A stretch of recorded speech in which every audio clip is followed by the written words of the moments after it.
എന്നാലും എൻ്റെ ജോഷിയെ, ഞാൻ അമ്മ എവിടെ പോയി എന്നല്ലേ ചോദിച്ചിട്ടുള്ളൂ. അപ്പേക്കും നിനക്ക് റോങ് അടിച്ച് നീ ഫോൺ വെച്ചിട്ട് പോകേണ്ട എന്താവശ്യമുള്ളത്? നിനക്കും മനസ്സിലായില്ലേ ജോഷി, ഞാൻ നിൻ്റെ അമ്മക്ക് വിളിച്ചതാണ് എന്നുള്ളത്.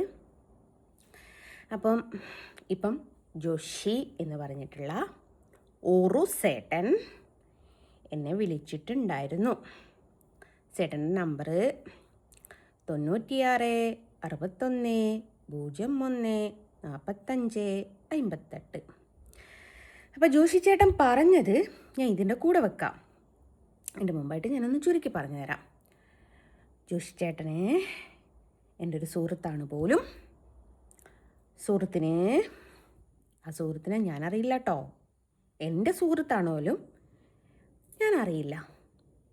വല്ലാത്തൊരു കഷ്ടമായിപ്പോയി. ഇങ്ങനൊരു സുഹൃത്തുള്ള വിവരം എന്നോടാരും പറഞ്ഞില്ല, ഞാൻ അറിഞ്ഞില്ല എന്ന് തന്നെ പറയാം. അപ്പം ജോഷി ചേട്ടൻ എന്നെ കാണണം പോലും. എന്തിനാന്ന് ചോദിച്ചപ്പോൾ എന്തിനാ എല്ലാവരും കാണണേന്ന്. റെക്കോർഡ് ഞാൻ ഇതിൻ്റെ കൂടെ വെക്കാം കേട്ടോ. അപ്പോൾ ഞാൻ ജോഷി ചേട്ടനോട് ചോദിച്ചു, ചേട്ടാ അമ്മ അവിടെ ഉണ്ടോയെന്ന് ചോദിച്ചു. അപ്പോഴേക്കും കട്ട് ചെയ്ത് പോയി. അവനറിയാം തള്ളക്ക് വിളിച്ചതാണ് എന്നുള്ളതും.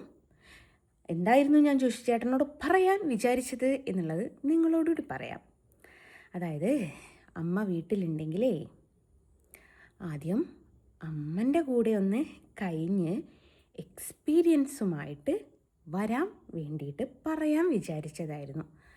അപ്പോഴേക്കും ചേട്ടായി ഫോണും കട്ട് ചെയ്ത് പിന്നീട് ഞാൻ വിളിച്ചപ്പം എടുത്തതും ഇല്ല. ഇതിപ്പോൾ ഞാൻ ഇല്ലാത്ത കഥ പറയുകയാണെന്ന് പറയണ്ട, ഞാൻ ഇതിൻ്റെ കൂടെ ആ റെക്കോർഡും കൂടി വെക്കാം. ജോഷി ചേട്ടനെ നിങ്ങൾ ആരെങ്കിലും അറിയുന്നുണ്ടെങ്കിൽ, ഞാൻ പറഞ്ഞല്ലോ ഇവരുടെ നമ്പർ സഹിതം ഞാൻ പുറത്ത് വിടുന്നത് എന്തുകൊണ്ടാണെന്നറിയോ? ഇവർ നാട്ടിലെ പകൽമാന്യന്മാരായിരിക്കേ. അപ്പോൾ ആ പകൽമാന്യതയുടെ മുഖം നമുക്കൊന്ന് വെളിച്ചത്ത് ചാടിച്ചു കൊടുക്കുന്നതിന് ഒരു ബുദ്ധിമുട്ടും ഇല്ലല്ലോ. അപ്പോൾ ഫേസ്ബുക്കിൻ്റെ അകത്ത് ഞാൻ നമ്പർ കാണിച്ചു കൊണ്ട് കൊടുക്കും. യൂട്യൂബിൻ്റെ അകത്ത് ഞാനവിടെ എൻ്റെ തന്നെ ഒരു ചിത്രം വെക്കും. കാര്യം എന്താ വെച്ചാൽ യൂട്യൂബിൻ്റെ റൂൾസ് അനുസരിച്ച് നമുക്ക് മൊബൈൽ നമ്പറൊന്നും വെക്കാൻ പാടില്ല എന്നുള്ളത് അറിയാമല്ലോ, അതുകൊണ്ടാണ്. അപ്പം ഈ ജോഷി ചേട്ടൻ്റെ വോയിസ് നിങ്ങൾ യൂട്യൂബിൽ നിന്നാണ് കേൾക്കുന്നതെങ്കിൽ നേരെ ഫേസ്ബുക്കിലേക്ക് വന്നോളൂ, നമ്പർ കിട്ടും. ഒന്ന് ഫോണിൽ അടിച്ചു നോക്കൂ. ചിലപ്പം നിങ്ങളുടെ മാമനോ മാമിയോ അല്ല മാമിൻ്റെ ഭർത്താവോ അടുത്ത വീട്ടിലെ കൊച്ചച്ഛനോ കൊച്ചമ്മയുടെ ആങ്ങളെയോ അങ്ങനെയൊക്കെ ആരെങ്കിലുമൊക്കെ ആയി തീരാൻ ചാൻസ് ഉണ്ട്. അപ്പം നിങ്ങളൊന്ന് അടിച്ചു നോക്കണ്ടി. അതിൻ്റെ കൂടെ ഞാൻ ഈ വോയിസ് ഇടും വെക്കാം കേട്ടോ. ഓക്കെ, ടാറ്റാ. ഹലോ, നിങ്ങളിപ്പോൾ എന്തായിരുന്നു പറഞ്ഞത്? ഇഷ്ടപ്പെട്ടത് കൊണ്ട് വിളിച്ചതാണ്. അതെയോ? താങ്കളുടെ പേരെന്താണാവോ? എന്റെ പേര് ജോഷി. ജോഷി എവിടുന്നാ വിളിക്കുന്നത്? ഞാൻ തൊടുപുഴ.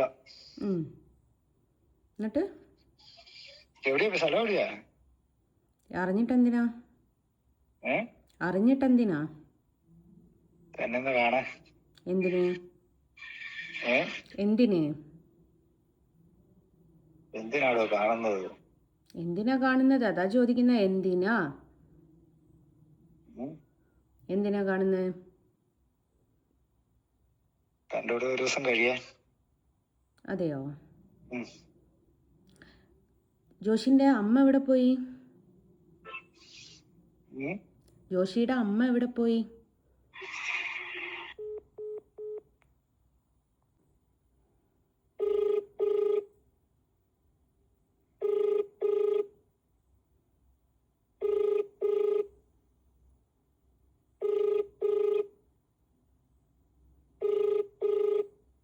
താങ്കൾ വിളിക്കുന്ന വ്യക്തി ഇപ്പോൾ